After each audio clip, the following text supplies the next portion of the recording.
Hey, Jay Store here with Hellbound. Hope you like what we're doing so far. If you do, please subscribe. Today, as you can see, we're getting ready to tell you the history of St. Patrick's Day. Finally, St. Patrick's Day, March 17th, the day where everyone around the world is Irish. What does it mean? I mean, everybody's heard of St. Patrick's Day, everybody knows about the holiday, but the drinking, the parades, the corned beef and cabbage, the legends. We've got leprechauns, parades, and of course, what's St. Patrick's Day without having a couple of snorts? Well, of course, you're probably all wondering, where did St. Patrick's Day start? Or maybe you know, but here on Hellbound, we're about to tell you what we know about it, what we've discovered about St. Patrick's Day. First off, who was Patrick? I mean, for God's sakes, the man wasn't even Irish. He was born into a wealthy family in England in 390 AD. His name was Maiwan Sucat.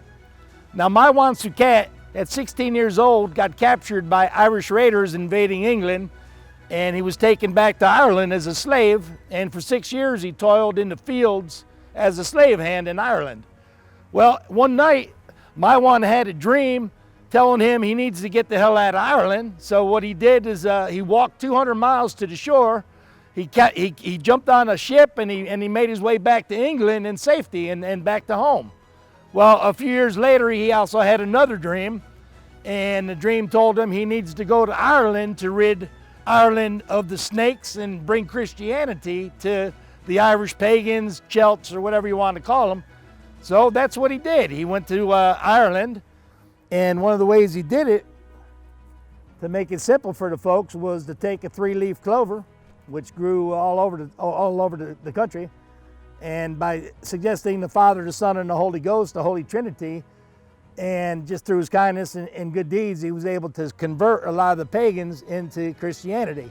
Hence, when we talk about St. Patrick, or if you hear about St. Patrick, there's a legend where he drove the snakes out of Ireland. Well, anyone who knows Ireland knows it's an island surrounded by frigid water, and before and after and even during St. Patrick's life, there was never snakes in Ireland. So the legend of him chasing the snakes out of Ireland goes back to him chasing the dark religion, the paganism, the Celts, or whatever they believed in, into the light and showing them Christianity. So that's where that snake thing comes in about St. Patrick. Now there's parades and there's corned beef and cabbage. Of course, corned beef and cabbage and potatoes is the big feast on St. Patrick's Day, and that's all got to do with the staple food of Ireland. The Irish people are just like incredible people. They're tough, they're resilient. Actually, the American Civil War, if you take the Union Army, you take the Confederate Army, if you look at the majority of nationalities that fought, you're gonna find on both sides the major ethnicity of the people that fought in the war were of Irish descent. So the flag of the Irish is orange, green, and white, and the green represents Catholicism, the orange represents Protestantism, which is the minority, and white is like a hope for unity that the two can, well, you know, sort of like get together. And you may wonder why people drink so heavily on St. Patrick's Day. Well, you got to understand, in Catholicism, there's a thing called Lent, which goes for about 2 months in between Ash Wednesday and Easter. And smack dab in the middle of that is the holiday of St. Patrick's Day. And they're kind of giving a get out of jail free card to hoot and holler for that one day in the middle of all that repenting and abstinence. So that's why it's associated with like a drinking holiday. Now there's a lot of other things that go with Irish and the Ireland and St. Patrick's Day, and of course we know about leprechauns. Now these are little tiny people, and they like live in the ground, and they're known to play pranks and tricks on people. And of course the legend of the leprechaun is they stash their gold at the end of the rainbow.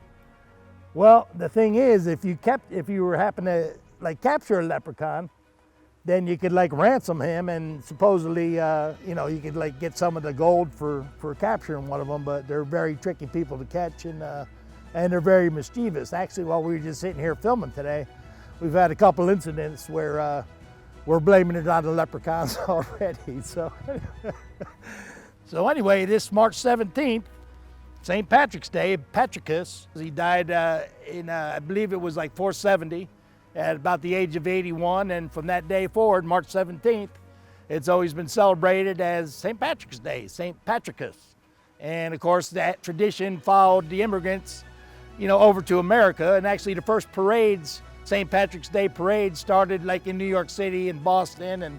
And like I said, such a proud people. They brought their traditions, their foods, their love of life, basically, and their joy over here to America. And America, as a result, has been blessed. It's a great day. I hope you all enjoy St. Patrick's Day. I hope you enjoyed Hellbound and our little version of this in Erin Cavanagh, which means Ireland forever.